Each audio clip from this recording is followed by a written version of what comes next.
Greetings and welcome back to another episode of Locs Talk with Pammie. So this is another revised episode, and we're going to talk about the do's and don'ts for maintaining healthy lives. Sit tight.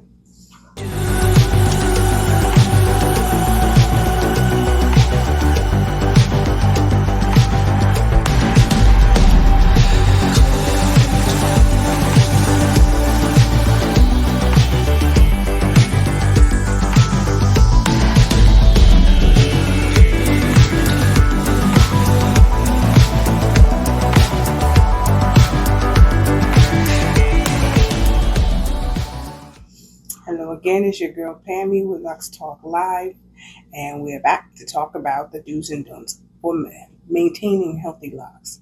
But first, before I begin, I'd like to ask you to please like, share, and subscribe to my YouTube channel. And I want to remind you that this is a revised recording, so I did record this before. I'm re-recording it. Also, right below me, you can see my website there. Feel free to go and check it out, browse, sign up as a membership, and if you're there, become a member. I look forward to seeing you. So first, what I want to do is put a myth to sleep. There's so many people that has their own notions of what they think Locs is supposed to look like and how they're supposed to feel and how they're supposed to smell and all of those different things. Oftentimes, one of the things that I hear a lot of, especially when I'm doing consultations with Loc clients that are potential Loc clients who are maybe restarting a journey or was locked before and want to lock their hair again.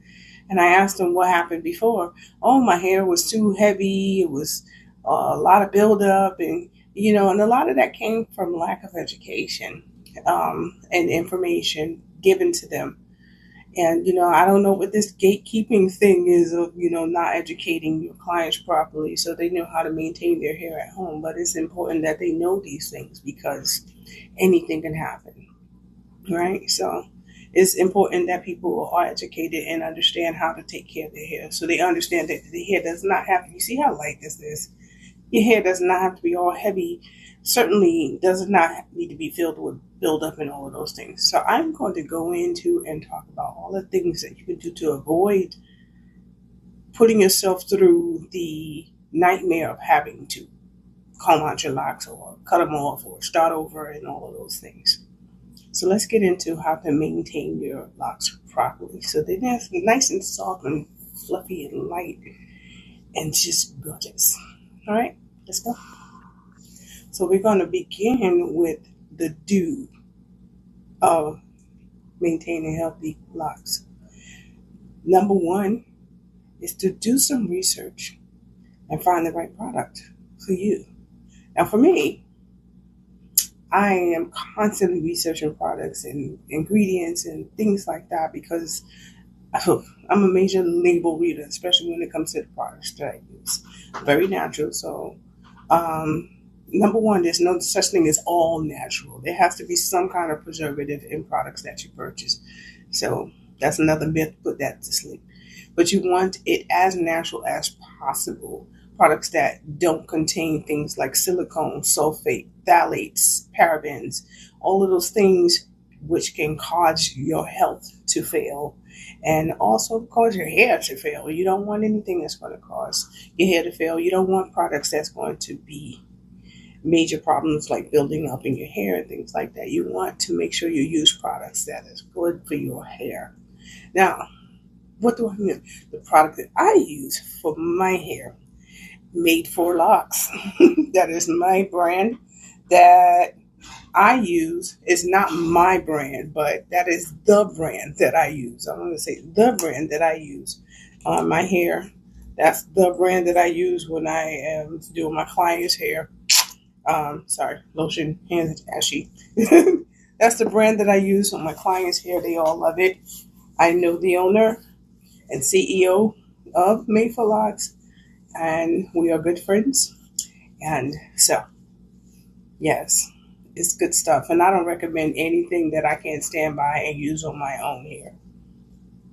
Believe that. So, again, do your research. Find the right product for your hair.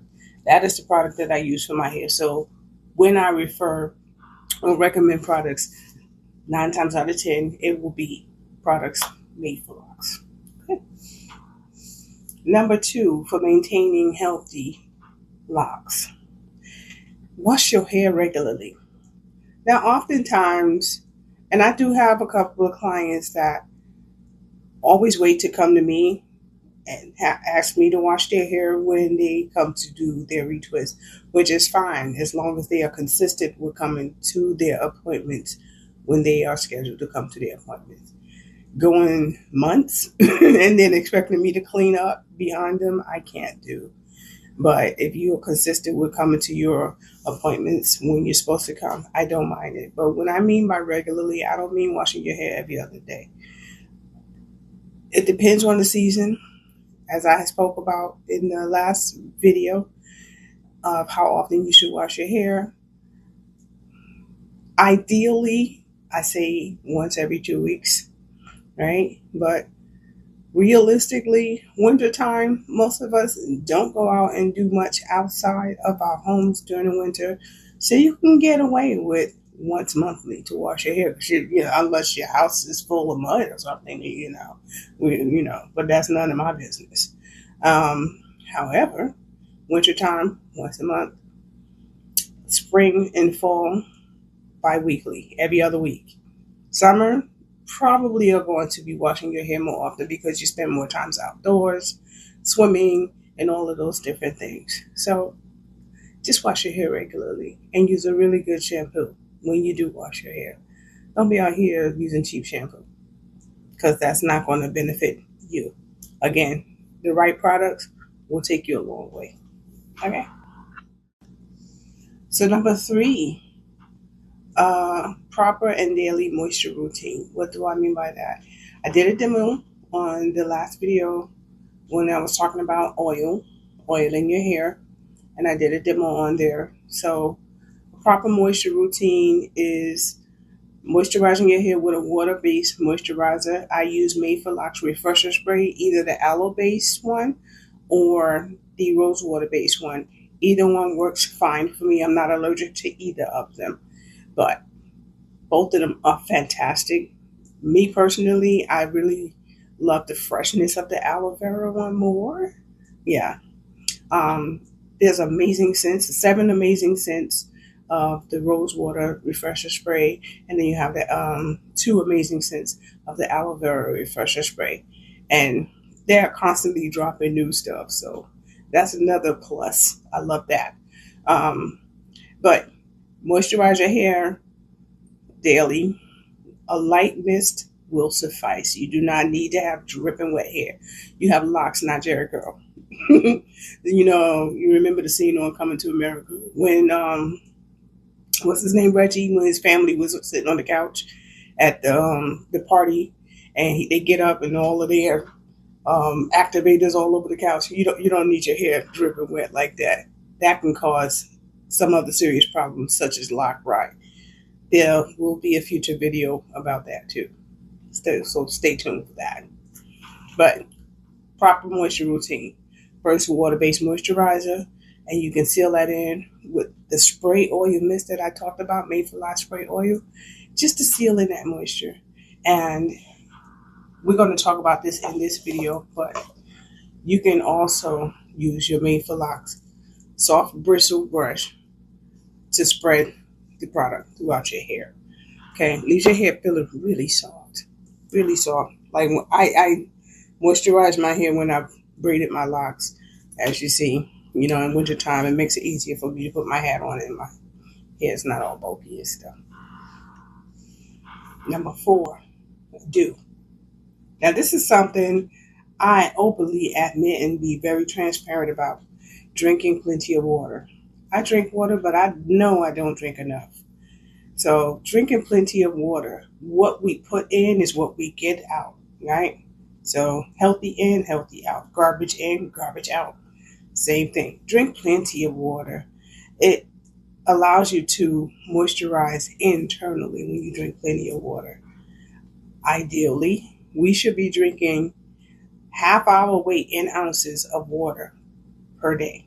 So if you weigh 150 pounds, you should be drinking at least 75 ounces of water daily, right? So drink plenty of water. Your skin will thank you for it. Your hair will thank you for it. Your scalp will thank you for it. Drink plenty of water.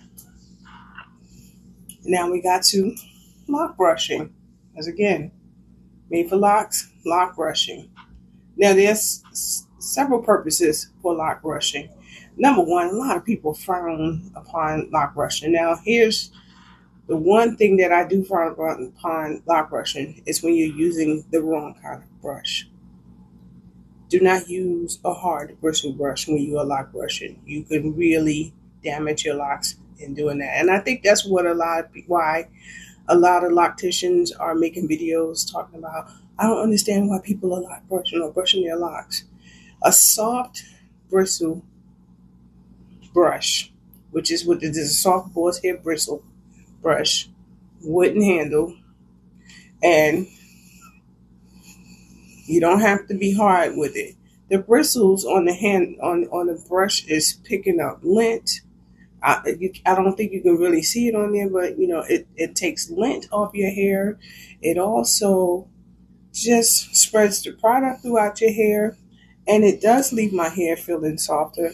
And believe it or not, brushing also gives your hair a nice shine or glow. So brushing your locks, and you don't have to brush them every day. Number two, I don't recommend brushing your locks if you're not fully locked. If you still have starter locks and a lot of frizz going on, I wouldn't recommend it too much either. But you can brush them a little bit while they are still in the budding phases and stuff like that to help kind of tame the frizz. But don't go crazy brushing it really hard and stuff like that, because that can really mess up the process of your hair locking properly. I only recommend, typically, if you have mature locks already or if your hair's fully locked, then lock brushing is more recommended in those circumstances. But don't use a hard bristle brush.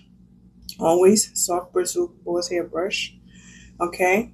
And second, don't overdo it. Don't brush. You know what? If you are still in your starter locks, unless you see lint in your hair, don't touch the lock brush. Okay? But it's really good for removing lint, spreading product throughout your hair, softening your hair. Like I said, it might sound loud on there because the microphone, but it's really, really good, and things like that. So lock brushing, healthy for your hair. Number 6. I highly recommend detoxing your locks at least once a year. Me personally, I like to do it during spring equinox when you're going into the rebirth season, the new year, the actual new year in March. Is when I like to do a detox. And I highly recommend you do it at least once a year. And I personally do it twice a year. I do it at spring equinox and I do it in the fall as I'm getting ready to navigate into winter solstice. So those are the 2 times that I personally do a detox. So give me a second. I'm going to go get something real quick. Be right back. Okay, so I'm back. I just wanted to go and grab something real quick because I wanted to show you what I use to do detoxes for my hair. And this is what I use. The Made for Locs Loc Vegan Detox Bar. This is what I use to detox my locks. See? No buildup. The Made for Locs Vegan Detox Bar. It's very gentle on the hair. So if you have like a high maintenance job that gets your hair dirty, like dirty, like because you work in construction or you're a contractor or you're just around dust and dirt all the time and you need to detox that stuff out of your hair, or you work outdoors, especially in the springtime when there's a lot of pollen and stuff, this is excellent. You can use it more often than not. I use the whole bar, but you can break this in half and use half one time and half the next time. But because I have so much hair, I use the whole bar when I do mine. It's very easy to use. It's like a bath bomb. You put warm water in your basin. You put the bar in there until it dissolves, and then you submerge your locks in it and let it soak for up to 20 minutes. I like to chill and just let it soak for at least 30 minutes. That's just me because I'm lazy. I don't want to get up yet. But 15 to 20 minutes will do the job, and it'll soak and really get in there and burrow down in your locks and pull all that dirt and green grind and stuff out of there. And then you just wash your hair like normal afterwards. Okay, you rinse it and then wash. So the detox is not just it's like just the start of cleansing. It gets all that extra out that's inside of your locks. So detox at least once or twice annually. Okay, but with this, you can do it every other month or even every month if you want to. That's up to you. That's your business. All right. Okay, now we're going to get into the don'ts. And the first, number one, is don't overuse products. Now, Made for Locs is a fantastic, wonderful product. It is. I stand by it. I mean that 100%. I stand by it. And I highly recommend it. However, with any product, that's excellent, that's good, that's all of those things. It does not mean you use a whole lot of it, because using too much of something can be just as harmful as using the trash, right? Because now you're overdoing it. I talked about on my last video about with oil. I used a metaphor of, say, you want to bake a cake, but you want it to be done quicker. Just because you turn the oven up to 400 instead of 325 like the directions tell you to, it doesn't mean the cake is going to cook faster. It just means you're going to burn your cake and destroy it. And the same thing goes for using too much product. So even as I said, the product, you see it says build up free on the packaging, but if you are using too much of it, it can still build up in your hair.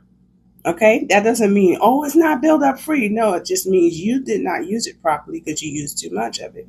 I talked about using too much oil when I talk about how a specific oil is good for hair growth. A person that really wants their hair to grow long and they want it long today, and they'll use the whole bottle of oil thinking that their hair is going to grow faster because they use more of it, or all you're doing is overstimulating your scalp, and then you'll be like, why is it itching? It's overstimulated. You're doing too much. Using too much hair products is, I was getting ready to say something, but I don't want my channel put down for saying this. I'm going to retract that. But using too much product is not good for you. So don't overuse products. Number one, don't overuse products. Number two, now this one is very important because a lot of people, this comes under the myth that people have this notion that every single time you wash your locks, you have to retwist. You don't have to do that. So number two is don't retwist your hair after every time you wash your hair. You do not need to do that. Okay? You have to, at some point, learn to live with the unraveled hair and fluffiness. You can maintain, like my hair is not retwisted. If you saw my last video, you saw that I needed a retwist really bad. I maintain my hair in a way that when I style it, I, can brush it down and moisturize it and just put it in braids, and it looks like I retwisted my hair, but my hair is still not retwisted. My roots are I still got 3 inches of new growth that needs to be retwisted.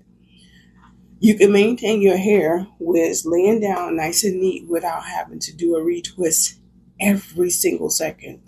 It's important that you understand not to over twist your locks.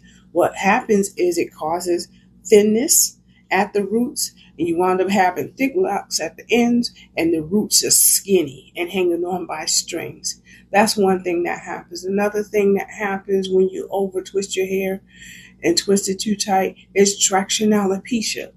Now, that is a form of alopecia that is caused by negligence. Okay?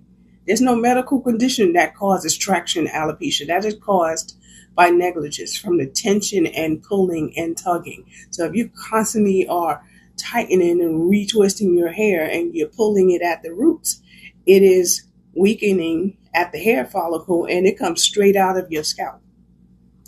And if it's too much damage from the tension and pulling, then it can damage the hair follicle and the hair won't grow back. That's why you see a lot of women that has the problem with a hairline, instead of it being here, it's way back here. Be careful, please, okay? You do not have to retwist your hair every time you wash your hair. All right. Number 3. Now this is 3. This one is extremely important when you are washing your hair. Very important. When you are rinsing your hair, be sure to rinse your hair thoroughly when washing your hair. The best way I could describe it is your locks are like little sponges. The same way you rinse it, you're supposed to rinse out a sponge. What happens if you don't rinse out a sponge? Bacteria and stuff grows in there, right? Especially if it's still soap and residue left in it, even more so. Same thing happens to your locks. So you rinse and you squeeze and you rinse and you squeeze until when you squeeze, there's nothing but clear water coming out of your locks. As long as you see products, cloudiness, suds, when you squeeze it, you still have rinsing to do. Take your time and rinse your locks thoroughly. Okay? Especially if you're washing your own hair, because you can't see your head from every angle like the stylist or loctician can when they're washing your hair. So make sure you rinse your hair thoroughly. Okay? Like I said, they're like sponges. So you rinse and you squeeze and you rinse and you squeeze. Also, when you are washing your hair, don't wring your hair out. You just squeeze to get the water out. When you wring your hair, you wind up tearing and breaking hair. And this is another reason why you see a lot of excess frizz happening. Some of it, frizz normally happens, but some of it is caused by how we handle and manage our hair when we're washing it. Don't wring out your hair. It causes breakage. Okay? Too much tension and pulling. We don't want to do that. Now we're going to go into number 4 and number 5. First, start with number 4. This is my recommendation, but if you choose to do so, that's your business. Do as you please. But I don't recommend using beeswax or honey on your locks to style them, to twist them, because beeswax and honey is like glue and cement. It builds up, it burrows down into your locks. It makes them very heavy and dense. And like I said, it's like glue. Everything sticks to it. The hair, fur, dirt, pollen, you name it. Other products, it will stick to it. It'll burrow down and makes your locks super heavy. My locks, when it's unbraided and I'm just wearing them straight down, my locks are 33.5 inches long now. I've had them almost 10 years. And by next month, it'll be 10 years that I've had my locks. And my locks are not heavy. I don't have neck pain. I don't have back pain because of my long locks. None of those things are an issue because I don't have a lot of buildup in my hair. My hair is very lightweight, So beeswax and honey, that ain't for locks. Other people live by it, but that's just no. For me, and my recommendation as a professional, I tell you, please don't. Because later down the road, I think of long-term effects of things versus right now. It might look beautiful in the beginning when you did it, but when you look long-term and further down the road, baby, So number 5, don't use too much moisture. Again, now I touched a little bit on this when I was talking about moisture, when I used the scene from Coming to America with his family, Reggie's family on the couch, and they get up and all they activated is still on the couch. We don't have Jerry curl. Jerry curl requires a lot of moisture in order for it to maintain. I don't know if you seen the movie Gen Xers, y'all know this movie, Hollywood Shuffle, when when Cookie Head was, doing the Jerry curl, and he took his activator and was dumping it out, and his hair dried out super fast. Now, it doesn't happen that fast, but no moisture on your Jerry curl, your hair can get pretty dried out pretty fast. That's why when you buy the kit and everything, all of these different moisturizers and activators and stuff is right next to it, because those things are necessary in order for you to maintain it. It's like that with S curls, also in texturizers. All of the moisturizers that you need in order to maintain that is right next to it, and you have to buy that stuff and use it. And so we don't have to do that with our locks. When I talk about how you need to moisturize your locks regularly, I mean, like I said, a light mist, or, I like to put my hair up in the bun. When I take a shower, I don't put on a shower cap. I just put my hair up in the bun on top of my head, and I let the steam from the shower act as a moisturizer as well. And my hair likes to drink up that steam. Steam is your friend. Not too hot, but steam is your friend, because it moisturizes. It gets those cuticles to open up and let that moisture in. So steam, moisture, very light mist. You don't need to have your hair dripping wet, because too much moisture, like I said, and your hair doesn't dry properly. Now we're looking at lock rot, and you have mold and bacteria growing in your locks, and you're walking around smelling like an old mildew mop, and you don't understand why. Even after you've washed your hair, that smell is still there, and you don't understand the odor. It's because if you are moisturizing too much and your hair is constantly just soaking wet, there's bacteria growing in your hair. So you don't want to do that. And you don't want it over moisturized right before you go to bed. You moisturize it too much, and then you put on your satin bonnet and go to bed. Yeah, you made it home for bacteria, because the heat from your head and the moisture, and you don't want to overdo it. A light mist will suffice. That's it. Okay? Yes. Number 6. A lot of people with locks love to color their locks. And I've seen some of the most beautiful colors to locks. But here's a piece of advice.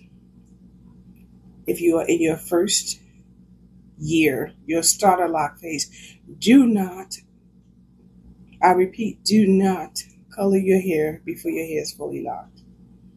There are chemical agents in color process, and the developer, especially if you're bleaching your hair, which I don't recommend because I don't do bleaching, but if you do, that's your business. But make sure you are properly consulted on how to properly maintain your hair if you want to bleach it. But do not color treat your hair before you are fully locked, because, like I said, there are chemical agents in colors that relaxes the hair, and it will slow down the process of your hair locking by a lot.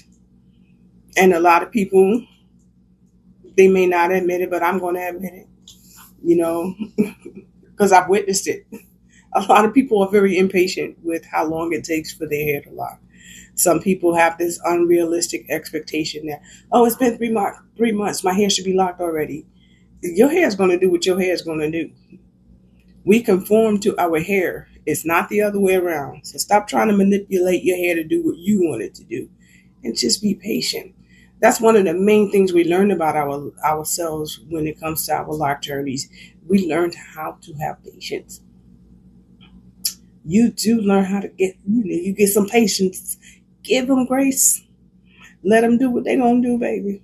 Okay? Don't color your hair before your hair's fully locked. So, now you're fully locked and you want to color your hair.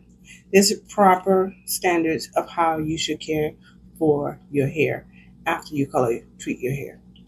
Number 1, when you wash your hair on color treated hair, you want to use a really good hydrating shampoo.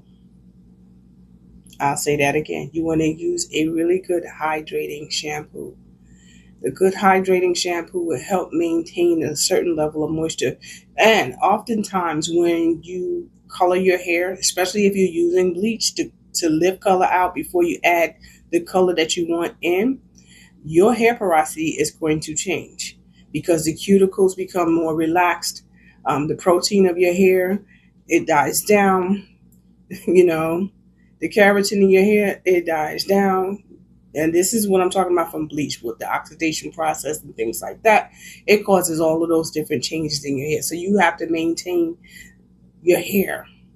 Oftentimes, here's the things that never makes sense to me because the math just ain't math. And, I'll ask a client during a consultation, why do you want to lock your hair?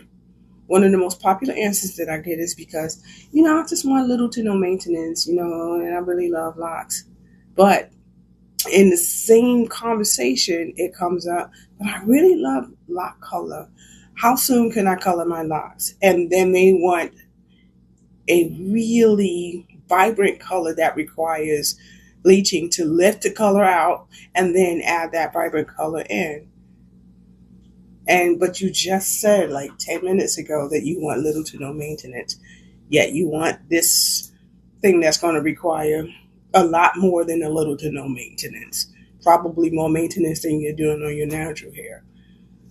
So maintaining color treated hair requires more moisture routine. It requires maintaining your hair so it doesn't turn into straw.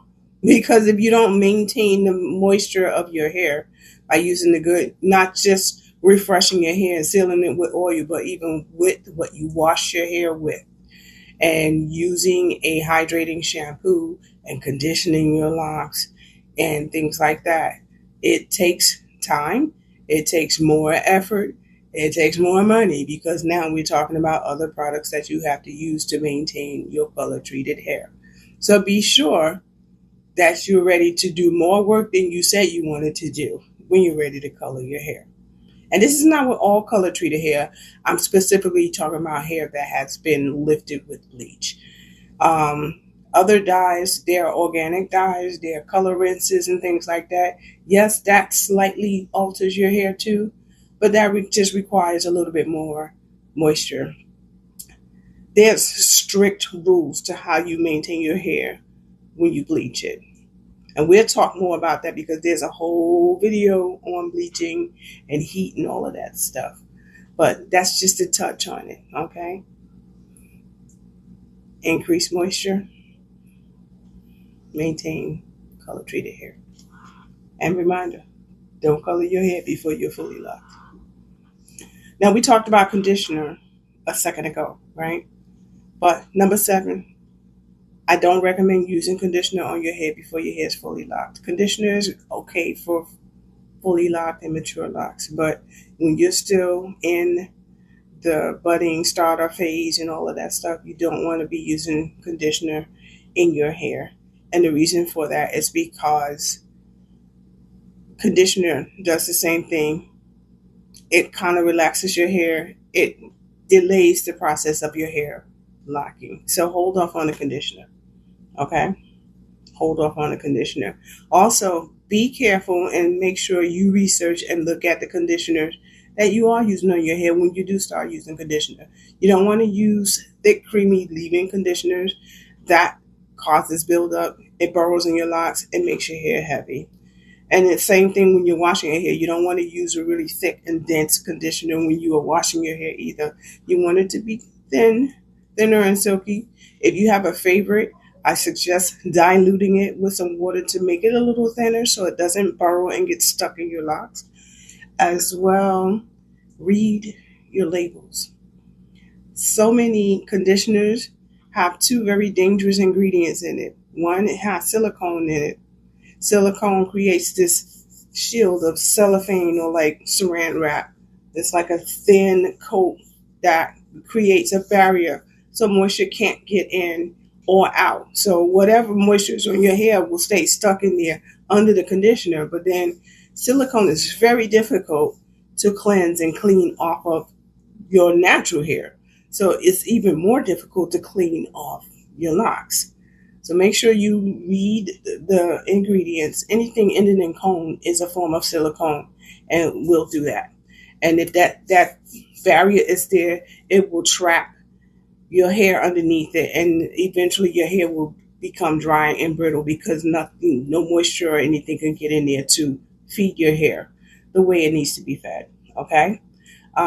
Second, and this is also not only in a lot of conditioners, but it's also in a lot of shampoos. So also read your labels. Formaldehyde. Now, this is going to take a little bit more research and really going down a rabbit hole to figure that out. But it's worth it because formaldehyde can cause respiratory problems. It's important to me. I wash a lot of people's hair, so I got to make sure what I'm using when I wash people's hair does not contain formaldehyde, because I'm also asthmatic. I was diagnosed with adult onset asthma. So to be breathing in formaldehyde can really cause severe damage. Read your labels. Okay. Number 8, do not, I repeat, don't use clay mask on your locks. People like to use it for their hair, and the hair loves it. But your locks, our locks are porous, which means it has little openings for things to get in and find a home and not be able to come out. You ever hear people saying once lint is in there, it's in there, don't try to pick it out because you might destroy your lock? Same thing happens. You put a clay mask on your lock. A clay mask is like putting cement in your locks. Do not use clay mask on your locks because it'll find all those little porous openings and get on down in there, and when you're trying to rinse it out, it's not coming out. Off the surface, yes, but whatever's inside, it's in there to stay. And now you really have heavy, hard, crusty locks because you put a clay mask on your locks. Do not put clay mask on your locks. Don't. And you'll have people that are, oh, I did it, and then it, right? You think you got it off. You only got it off the surface. But whatever got down in there, it's in there. It's in there. Don't use clay mask on your locks. Not good for your locks. Number 9, lint. Baby, don't let that lint get you. We talked about it already. This is your friend. You see lint on the surface that you can't pluck off with your fingers? That's kind of partially borrowed in there. Never failed me. Never failed me. Right? Lock brushing. Lock brushing. Brushing your locks definitely helps with lint. What else helps you not get lint in your hair? Sleeping with a bonnet. Cover your hair at night when you're sleeping. This not only protects your hair and keeps moisture locked into your hair while you're sleeping, it also keeps your pillowcase from sucking all the moisture out of your hair. It also keeps your hair, the fibers from your pillowcases or your blankets or your sleeping clothes from transferring and getting all over your hair. You don't want, and a lot of people think, oh, well, my sheets is this. If you have cotton sheets or blankets or pillowcases, cotton is like animal fur. Like I have a cat. If she sits on the pillow, you don't hardly see much of her hair. But if she sits there every single day, eventually her hair gets more and more and more on that pillow. Before I know it, that pillow's covered in her hair. Almost impossible to get it off. The same thing happens with it, but lint slowly builds up on your hair. It does not necessarily mean that you touch something and then you got all these big giant balls of lint in your hair. It gradually grows onto your hair. So cover your hair when you sleep at night. Number 3, when you are dressing in the morning, like I have a pull over the head t-shirt, I always make sure I still have my bonnet on when I'm pulling my shirt on, hoodie, any of those things, right? When I go out, me personally, I put my hair up and I wrap my hair when I go out because, having my hair rubbing on my coat, a lot of my coats are like kind of fuzzy, so I don't want that. But check your hair every day. The lock brushing, that's what that is good for. And you don't have to brush for hours or anything. It's just a couple of minutes and brush to get any lint that's like stuck to your hair out of your hair. Don't let that lint get you, right? Another notion of breakage is when we wear knitted hats or cotton hats, and it's like that knitting, it pulls and tugs at your hair. It connects to your hair and it pulls and tugs at it. So when you buy knitted hats, beanie hats, try to get them ones that are lined with satin so that you could just slip it on and slip it off, because you don't want your hair getting snagged and tugged and pulled. And so knitted hats, don't wear them unless you're going to put satin inside of it. Even if you're wearing caps, now they make caps where they can line it with satin and stuff like that. So try to be mindful of that. All right. Okay. Number 10. Don't over oil your hair. Don't overuse oil in your hair. Like I said, it's a whole video talking about oil, the pros and cons of using oil in your hair. Don't over oil your hair. You can clog your hair follicles. You can weigh your hair down. You can overstimulate your scalp if you're using oil that's, growth oil. You can damage your hair. You can cause your hair to look really dirty and dingy and nasty because it's too much oil in your hair. Why do you think people with straighter hair wash their hair almost every day? Because that oil weighs their hair down and looks stringy. It makes them look sick. The same thing can happen to your locks. Don't over oil them. And also, oil is not the holy grail of moisture. Oil is not a moisturizer. It's a lubricant, and it aids with moisture routine by sealing in the moisture, but it's not a moisturizer. So if your scalp is dry and you put oil on it and there's no moisturizer there first or water-based, you just trap the dryness. Don't overuse oil on your hair. Number 11, don't use hard water to wash your hair. Now, you're like, how the hell I know my hot water is hard? $8, go to Amazon and get hard water test strips. You can just test your water. The test strips will tell you how badly your water is, and you have ways to solve that. One way you can solve it, you can make sure that you invest in really good hydrating shampoos when you're washing your hair. But here's what I like to do. I have a water filter shower head that, when I wash my hair, only when I choose to wash my hair in the shower. Most of the time I don't. I wash my hair in the sink because that's just me. But, excuse me. But a filter will also help if you have hard water. But if you don't have a filter or can't afford to get a filter or don't want to get a filter, that's fine. Make sure that the shampoo that you are using is a really good hydrating shampoo. And that really makes a difference in the pH levels that's on your hair. Because hard water has a higher pH level than, hot water that's not hard. Okay?